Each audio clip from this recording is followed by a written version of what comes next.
Alright, Matt from Sleeve Notes here, and today it's time for a review of the new EP by supergroup The Last Shadow Puppets, the Dream Synopsis EP. The Last Shadow Puppets, Alex Turner, Miles Kane, together make this absolute dream team in my opinion. The Last Shadow Puppets first service back in 2008 when the two sort of collaborated to make their first record, The Aged Understatement, which is a fantastic record. It was actually in my top 10 albums of that decade. I'm going to put the link to that. That was the last episode of the Top 10 Tuesday that I recently put out. So I'll put a link to that in the description if you want to hear more about that. But basically, it was just a really interesting fusion of kind of Turner's Arctic Monkeys and kind of more orchestral, theatrical kind of sort of a fusion between those two kinds of things. There was a lot of really nice strings in there. The whole record, the whole of that Aged Understatement record was really had a lot of texture to it. And then they went away and they kind of Miles Kane he put out a solo album. He focused on his career. Alex Turner went back to Arctic Monkeys. You know, he put out the year after he put out Humbug. They put out Suck It and See. They put out one of their most successful albums to date, AM, back in 2013. He also made his little EP, the Submarine EP, which is for a soundtrack of the film with the same name. So he's been very busy. Miles Kane's been very busy. But finally, this year, they released their second album, 8 years after the first one, and they released Everything You've Come to Expect, which I absolutely love. I might review it at some point over the next couple of weeks because it is one of my favourite albums of this year. I think I'm going to wait until I've done my year-end lists and you can see whereabouts it came, and then I'll review it after that if that's something that I feel this channel could benefit from, because it is a great album and I do have a lot to say about it. And that's kind of the basis for this EP. I don't think is entirely sure on the future of the group because there's a lot of rumours about Arctic Monkeys going back into the studio. You know, I don't know how much of that is wishful thinking. They have touched on the subject. They have said they're going to be going back to making music soon. However, both Alex and Miles have both said in interviews that The Last Shadow Puppets is meant to be sort of a trilogy. Whether this EP is meant to be that third part, whether the trilogy is just an idea, whether that's going to come, hopefully not another 8 years, but, you know, I don't know what the future holds for this band. However, they have just released this extended play based around, as the title suggests, the Dream Synopsis, which is the last track on the Everything You've Come to Expect, and they've remade that, and it's also the closing track on this new sort of record. And again, they've also redone the opening track from Everything You Come to Expect, Aviation, which opens this record. So you kind of have this EP is kind of bookended by sort of new versions of two of the tracks from Everything You Come to Expect, and I will go into more detail on that obviously, but what I wanted to touch on first is the 4 songs in between that, because we have 4 covers that kind of fill up the middle of the record. So it's not there's no new material here. In fact, the covers, you know, I'm not sure how much of this is new either. I know at least 2 of the tracks have been performed live on at least one occasion. The other 2, I'm not sure. They might have been, in which case, you know, they're just covers that they've been enjoyed, because they've done a lot of covers. They've built their shows around covers on this tour. They've had a lot of praise for their covers. They do some really great covers, and so they've kind of, I don't know whether they've just taken their 4 favourites of the tour. I don't know if the other 2 have been performed, or whether they've taken those first 2 because they enjoyed them and then added 2 more in. The covers are well, the first cover, which is in track 2, is Lay's Cactus, which is a track by you know, I can't quite say his name. I believe it's pronounced Jacques Dutronc. He's French. I probably completely butchered that pronunciation, but it's a French track, and that's what they choose to follow up Aviation with. And what I will do is I'm not going to talk a lot about these covers, just because obviously they already exist, they're already out there, people know a lot about them. Although this isn't such a well-known track, I personally didn't know it until I heard the until I saw the live footage from the gigs. I don't know. I mean, it has like 1 million plays on Spotify. I don't know how much of that has gone up since The Last Shadow Puppets, whether it was a fairly well-known song before, whether it's more well-known in France and not so much outside of the country. I'm not sure, but I wasn't familiar with it. But I do think that it's a good song. I've still not listened to the original, but I do plan to, because I do often see, when I hear a good cover, I will often go back to the original. Like on the you hear it all the time, you know, a lot of the stuff on Metallica's Garage Inc. And I remember the first time I heard Breaking the Law by Judas Priest was actually the Motorhead version. And even songs that I knew before, like Tainted Love, I obviously knew that, but after hearing the Marilyn Manson, I kind of got a new appreciation for the track and went back and visited it more. You always hear it, bands, they do a cover and get in a live setting, you go back and listen to the original and you like the song. So I can see myself really getting into this original track, and hopefully the Jacques as a whole, because I always like to sort of discover new music. In terms of the execution of the song, I have to actually commend Alex on his vocal delivery, because it's not, I don't know how well he speaks French, if he actually does speak French, but it's never, I don't think it's easy for to sing in a foreign language. I always get impressed when I see crowds of people in other countries like flawlessly singing the words to like Bohemian Rhapsody with all its lyrics, or like Stairway to Heaven or something like that. Like, these songs aren't, you know, even easy to sing for a lot of English people, so to hear foreign people like sort of pull it off is always impressive. So I'm equally as impressed with Alex on this one. Again, if he speaks French, it would be easier. I did French at GCSE. I'm not going to pretend that I'm particularly good at French, but I did feel pronunciation was one of my strong points, and I've tried to sort of sing along to this, and I completely ruined it. I'm sure, you know, you obviously master it with practice, but still, you know, it's so smooth. And his vocals are amazing on this EP as a whole. This track, I think it's not my favourite track for his how well he actually sings it, but it's my second favourite. I think, you know, his voice is fantastic. He has an amazing voice, and you know, I think to not lose any of that quality while singing in a foreign language is very impressive. The third track is Totally Wired. Miles Kane leads that off. I don't need to talk about this at all. I don't think, you know, it's a classic song by The Fall.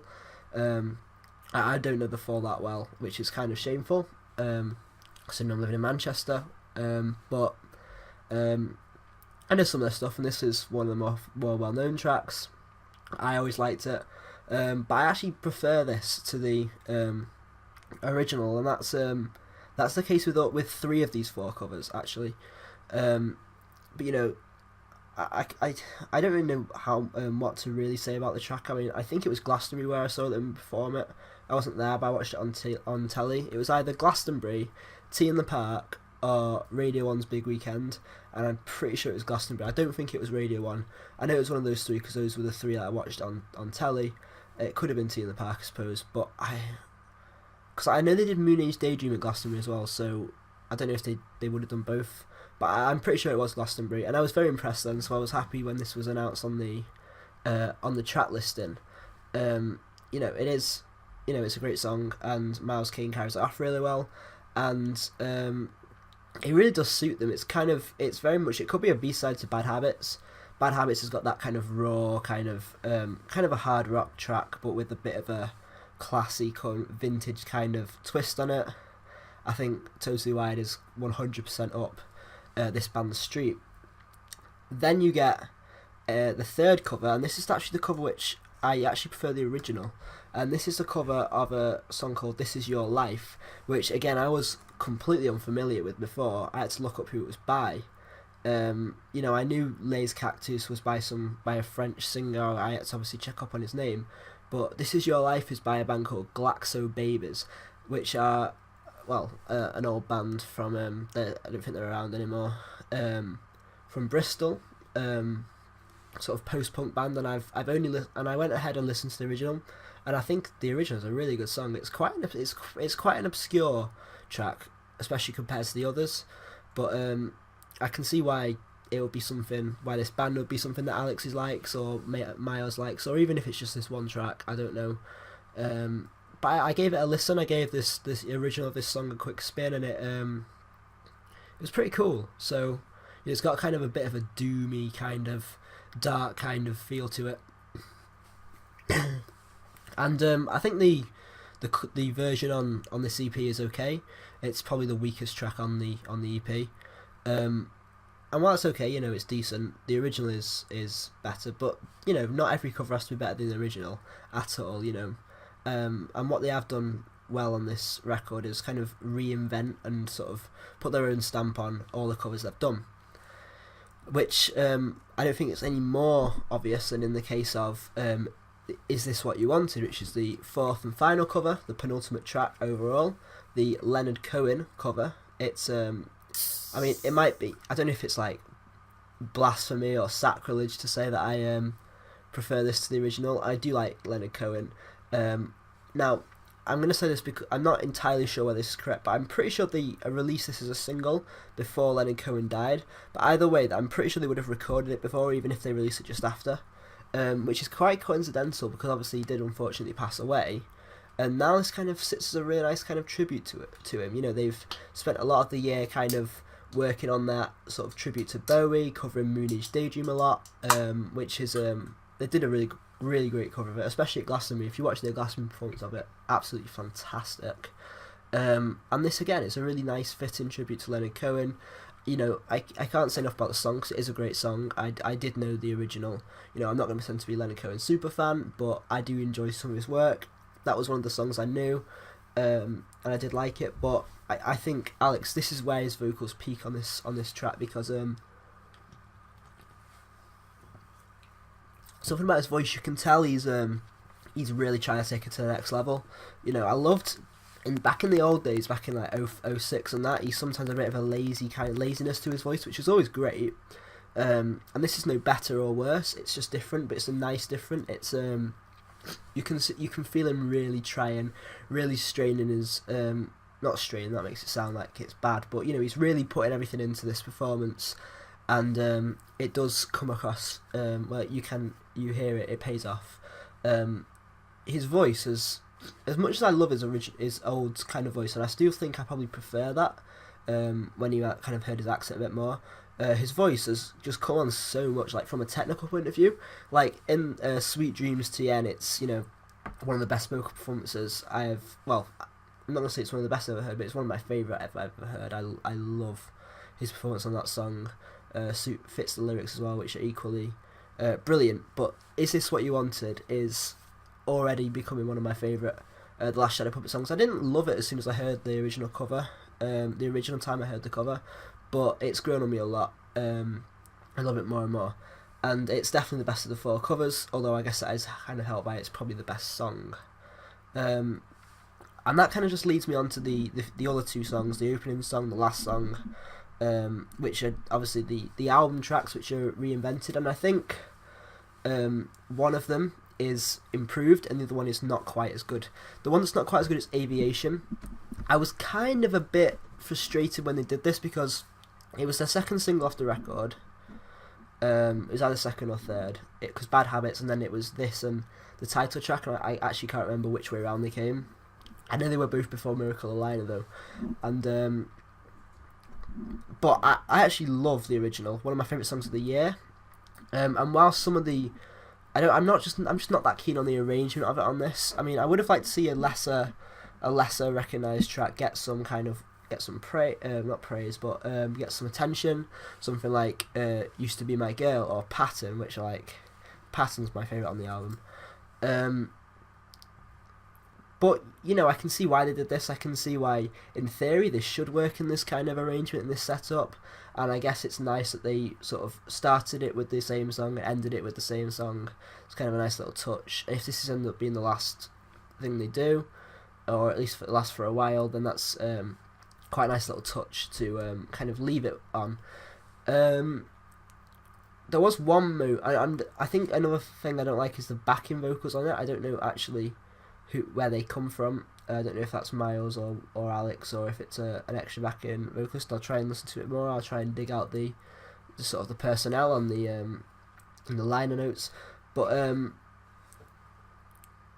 yeah, I mean it's not a bad song because it is a great song. So the rendition on this EP is still decent to an extent, you know.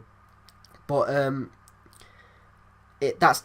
however, whether it's worse or not is not kind of pales into insignificance when you see the last track. And I always liked the last song. I remember listening to the album for the first time and I really enjoyed it. Especially the line when he starts to talk about the snow coming through Sheffield city centre.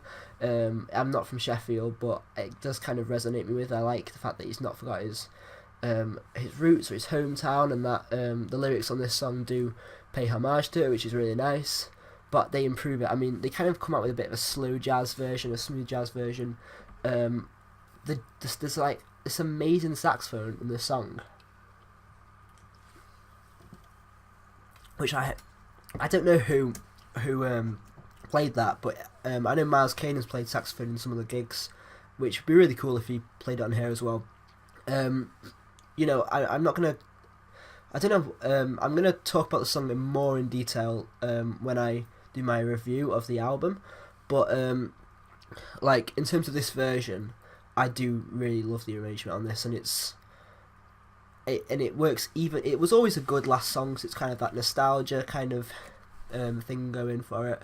But this is an even better end because it has the softness, the kind of quite a sort of a touching moment, which is always nice to end the record with. But the arrangement on this kind of makes it a bit more grand, a bit more epic as well. And combined, you know, it's like the ultimate closer. Arctic Monkeys have always been great at choosing a closer, so I think that's definitely something Alex has a knack for. And it closes out a really great EP in a really great way. Which is why overall I'm definitely feeling an 8 out of 10 for this EP. You know, there's not a lot to fault. I do think Aviation's not quite as good, but it's still pretty decent, and that's all I have to say. So I will see you again soon for some more reviews and some more content, and that is it.